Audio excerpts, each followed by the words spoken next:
Thanks for the introduction. My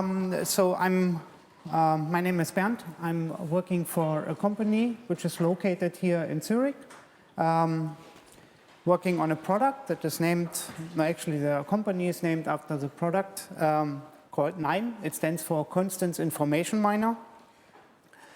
And I want to introduce you to the product itself, and then also give you some outline of an application where we use KNIME to analyze our own forum data. I guess I have to start with the question, who of you has at least heard of KNIME?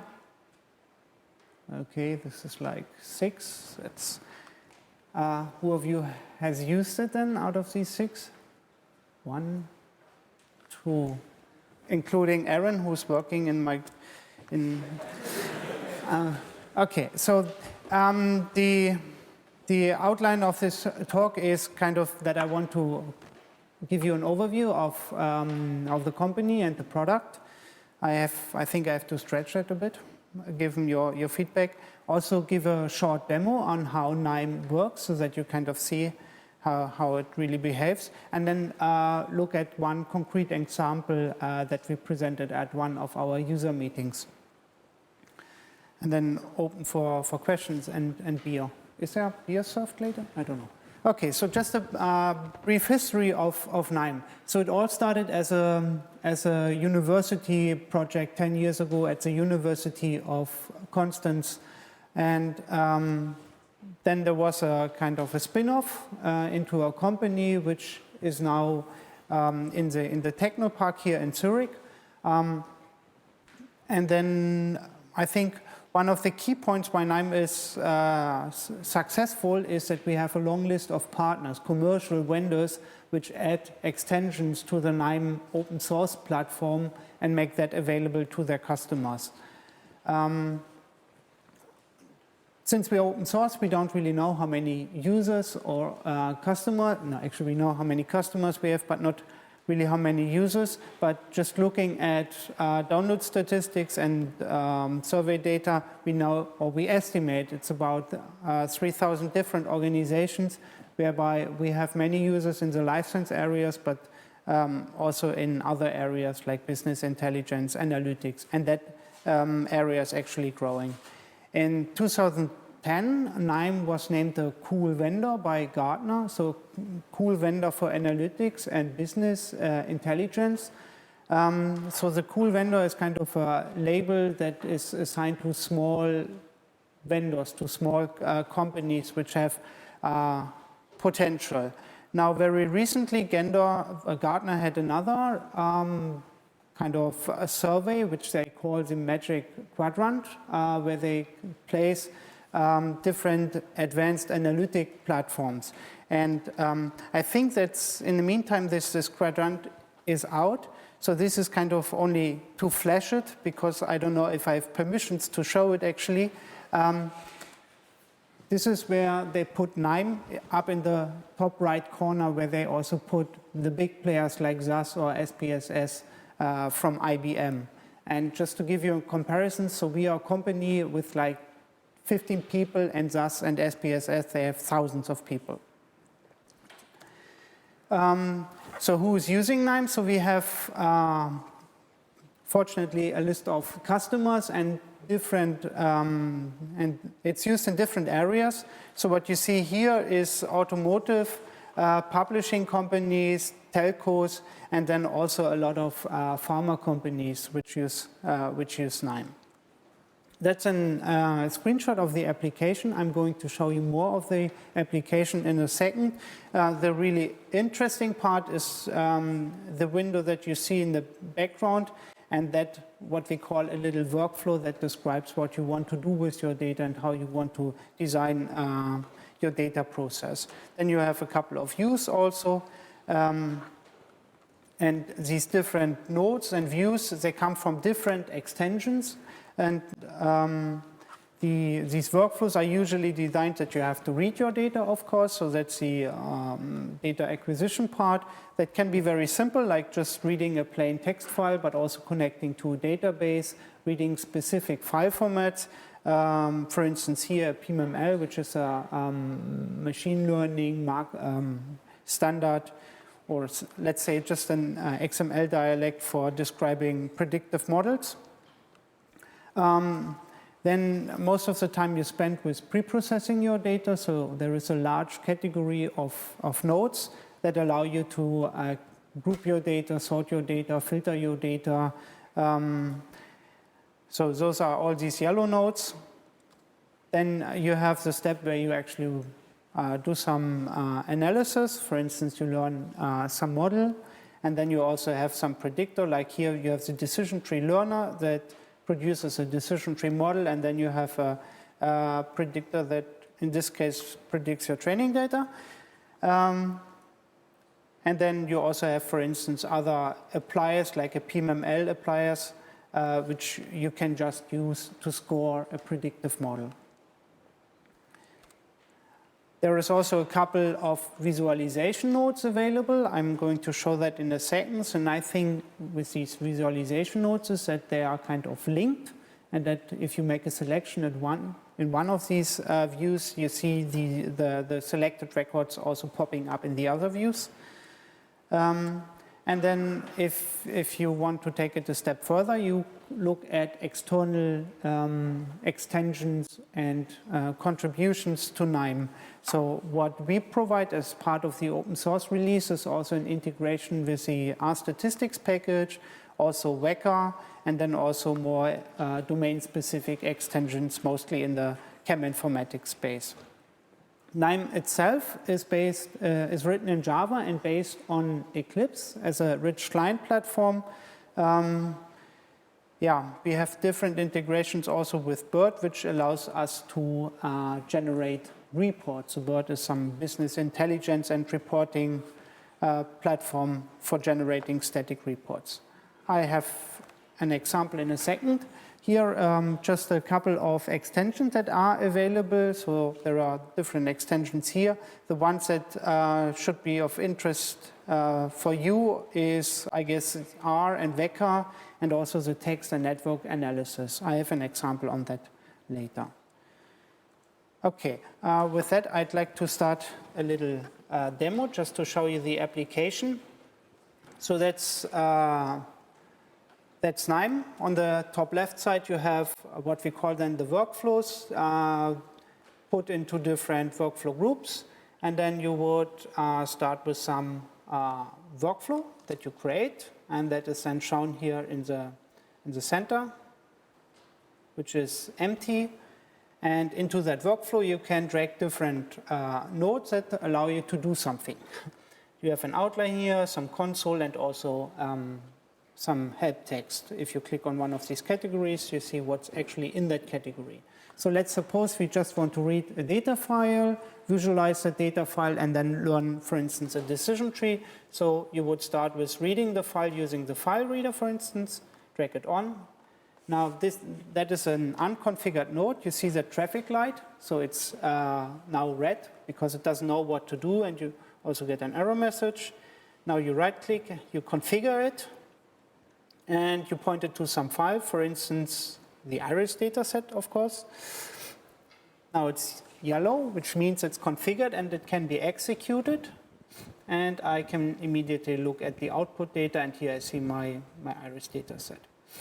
Now I can continue and do some simple preprocessing. Here you see all the different categories. There are in total more than 1,000 different nodes in this node repository. Let's say, for instance, you want to filter out some columns. You would use the column filter. You open its configuration dialog. Say you remove the sepal attributes. You execute it. You view the output, and then 2 of the 5 columns have been removed. Now you can also visualize those things. There is another category, data views. Let's say, for instance, you want to add a scatter plot to it. You can just execute and open the view, which shows you your iris data on the sepal or on the petal attributes. Now that looks a bit boring. Maybe let's add colors also.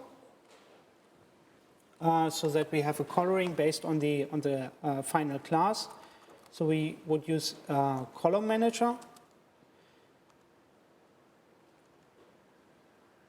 Open that one, and that suggests me to do the coloring based on that nominal attribute class using these different colors. Could also be a range coloring, but the class coloring should be fine. Now let me just reconnect this one here. Now I have my, my visualization of the iris data. Now that's the boring part where you only get your data and visualize it and do some pre-processing. Maybe let's also learn some model on it. So there is a mining category where you have different families of learning algorithms. Yeah, let's just learn a decision tree based on that simple example data set. So you configure it, you have the typical candidates, what you can change. The important one is that you want to learn the class attribute. Now you can learn it, and you can also visualize your tree. And now you can also go down in your tree and, for instance, look at individual branches in your decision tree. Now the nice thing here is that this decision tree is linked with your original data set. Let me just bring this up again.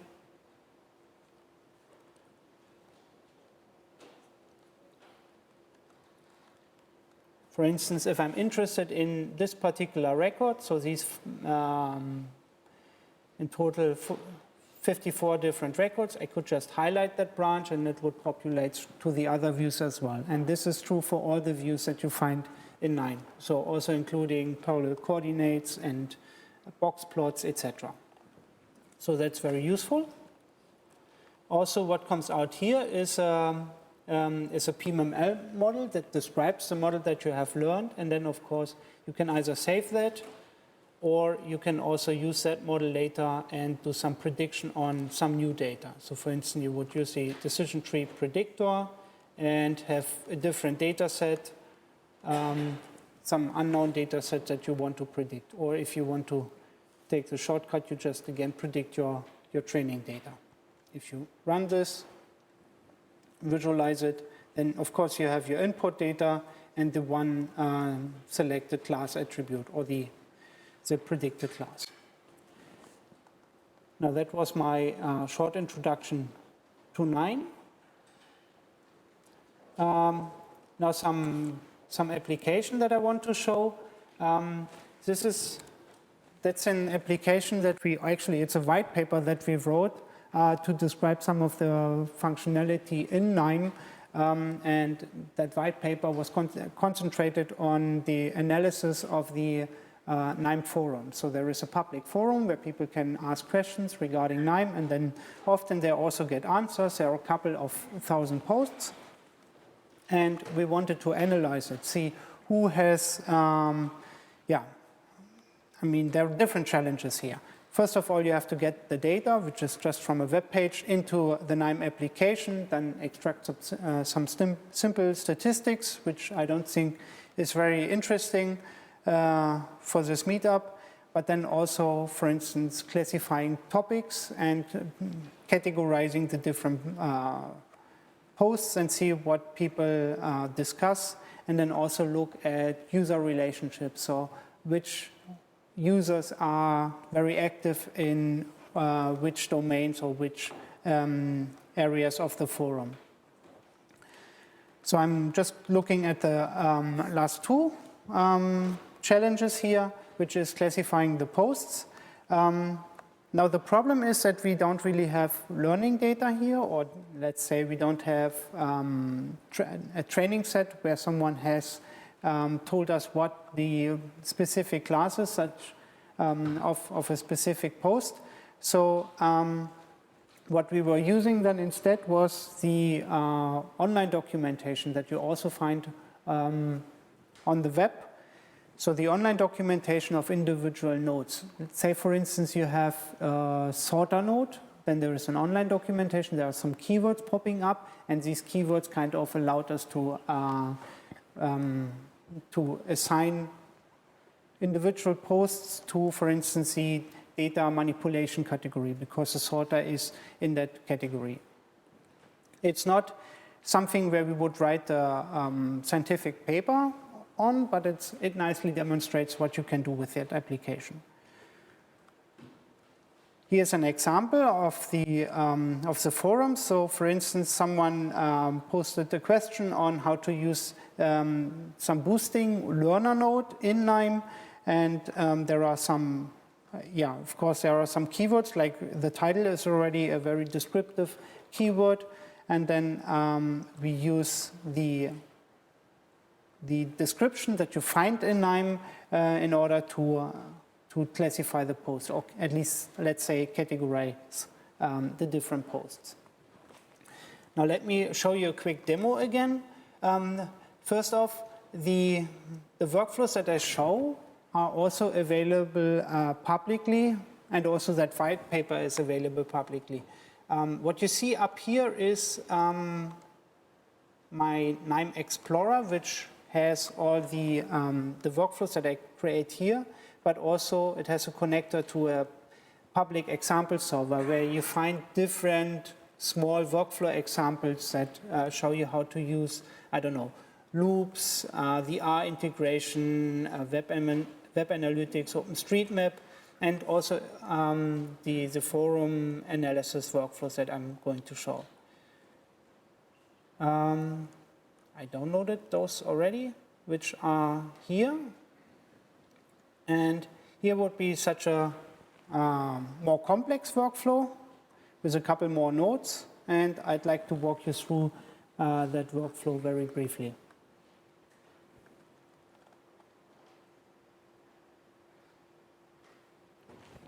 That's not what I wanted.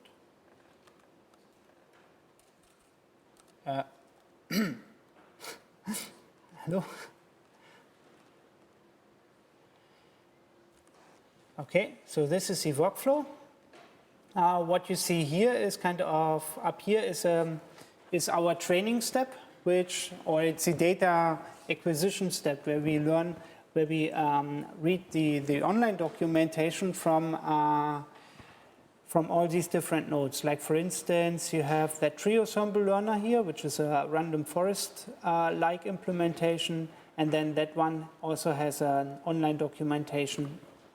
And that online documentation is available for all the nodes that you have in the node repository. We read them all in, we parse these, do some stemming, keyword extraction, stop word filtering, etc., and come up with some document vector that describes that data set. And that is done here. Let me go into this one.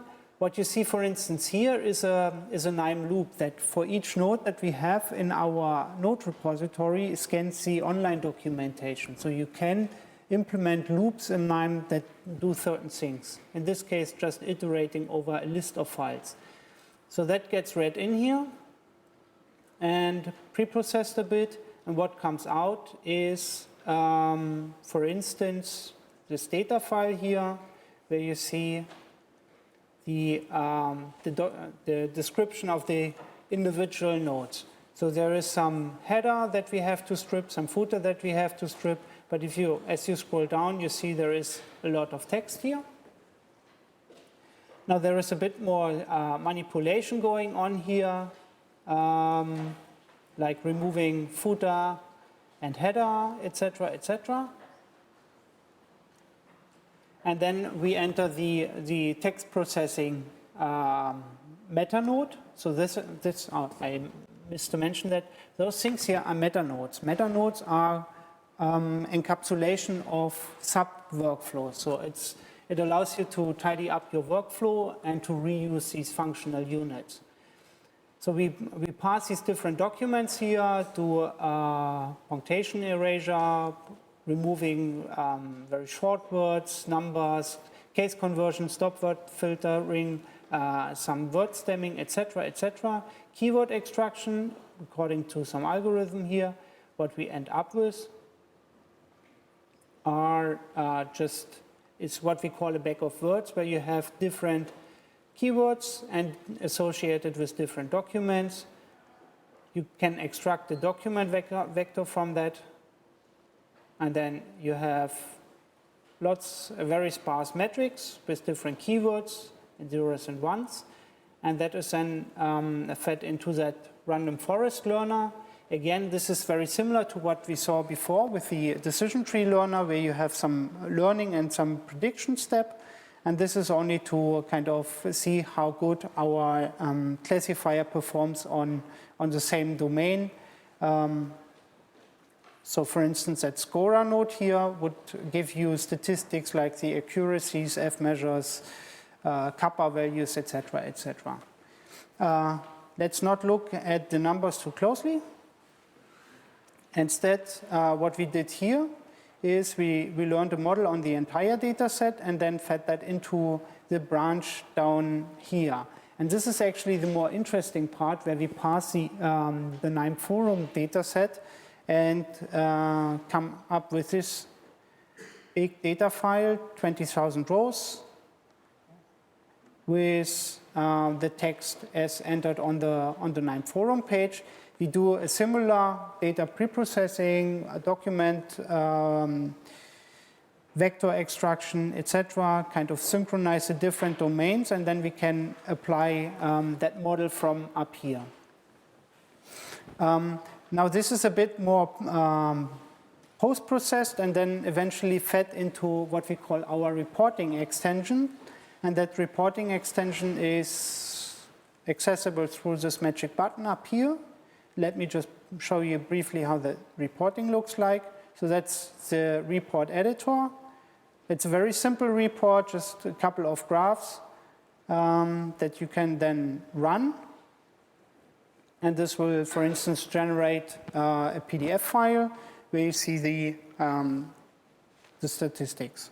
Now it's rendering that report, and here you see what people in the forum seem to discuss about. For instance, you see that over the years, first of all, the discussions have increased. We also see more posts over the years. This is kind of where we started, and this is where, I mean, this is 2012.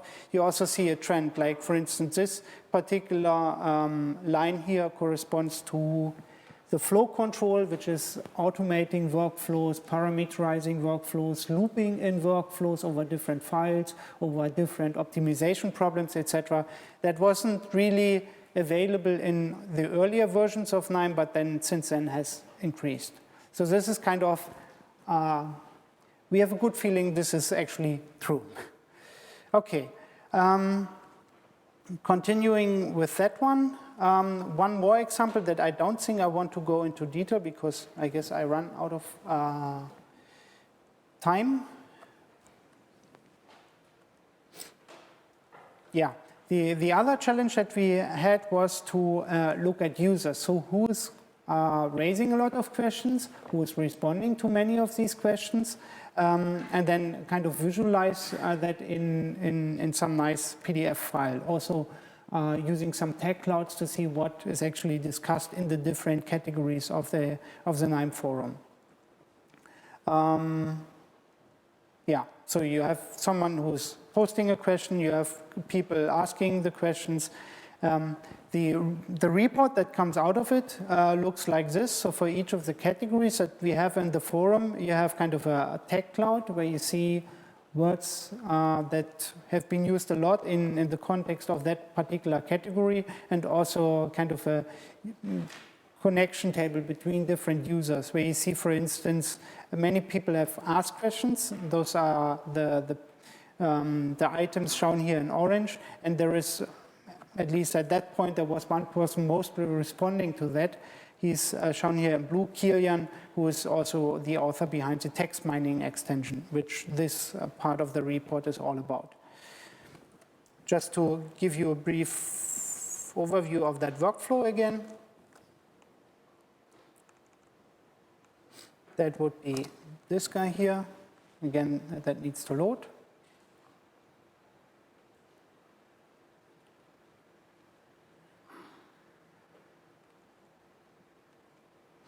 And then you have, again, the forum data. So this is a meta node that's just reading the data from in this case, local copy, but could also query from the web. You do some pre-processing. Again, here you have some loop that goes over your different categories like text mining, network mining, KNIME development issues, KNIME general issues, etc., etc. And then you have, up here, you have something that's just a general abstraction and aggregation of statistics, so how many posts, how many replies. You have some network mining, which is available from a separate node category, which allows us to generate these nice graphs here. So these graphs here on the left were generated using this particular part of the workflow. And we have the text mining, which is generating the tag clouds. So again, looking at the posts and then extracting the keywords. For instance, if I look at this one, actually, let me look at this workflow here. I see the different SVG images. Now those get rendered here. You see a couple categories were more discussed than others. And the second output here is a list of tag clouds. Again, this is sent into the report using this very special data to report nodes.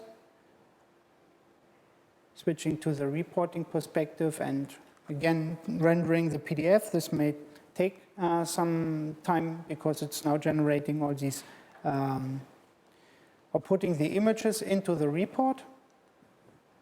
And then you have some overview page and you can jump directly to, for instance, KNIME General. I shouldn't have picked that one because the graph is very complex. Yeah. And this is the output of that. Again, this is available as all available open source and freely available. The white paper is available also from our web page. The workflows are available from the public example server. And in fact, that project was just kind of a replication of a project that we ran at the Deutsche Telekom, which were also analyzing their forum data to figure out when people churn, what do they talk about. But unfortunately, they didn't want us to publish a white paper on that. Right, and this concludes that part. We have an address also. Thanks for the attention. If you have any questions, let me know.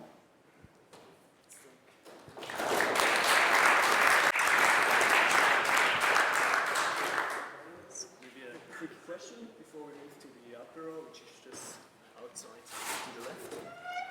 Any question? Yeah. Thank you very much. It was a very interesting demo. I think I had a look at the program 8 years ago or so, and it was great. Yeah, that is what we hear often. How do you relate to your RapidMiner? To RapidMiner. I think 8 years ago I somehow had a preference for that one because it looked more nature. But Yeah. I mean, we hear about RapidMiner, but that's not really, we haven't really been into any kind of direct comparison at customers, which is funny. So we also are in contact with the people at RapidMiner, or at least we know each other. But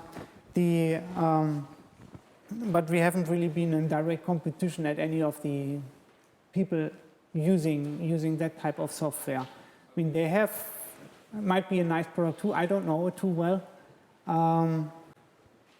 Yeah.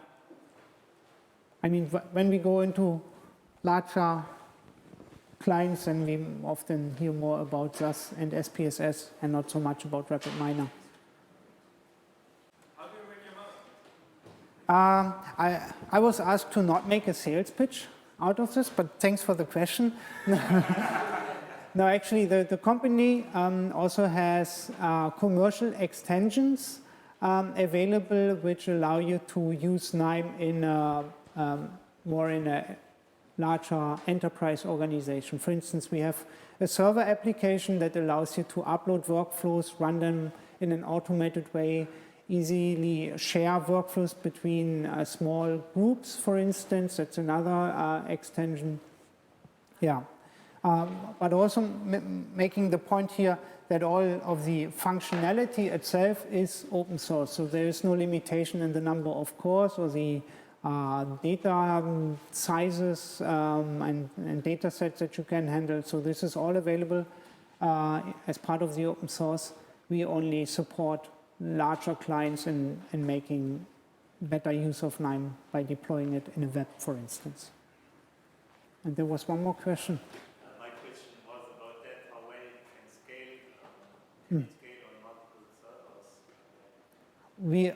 We also have a cluster execution as part of our product portfolio that's using some queuing engine, and there is also some partner extension available that's natively scaling and using, for instance, Hadoop and run a KNIME workflow in Hadoop-like environments.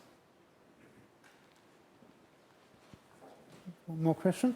Just a quick question with regards to real-time data. Would you be able to, for example, have real-time data flowing into your workflow and visualizing something on the fly? Or is it more sort of pre-packaged process data? It's certainly more for pre-packaged applications where you have a one-shot analysis. Though with our server extensions, for instance, you could also think of real-time scoring of the data that comes in. I mean, the learning step is usually some batch task, and then the prediction is more like an online task.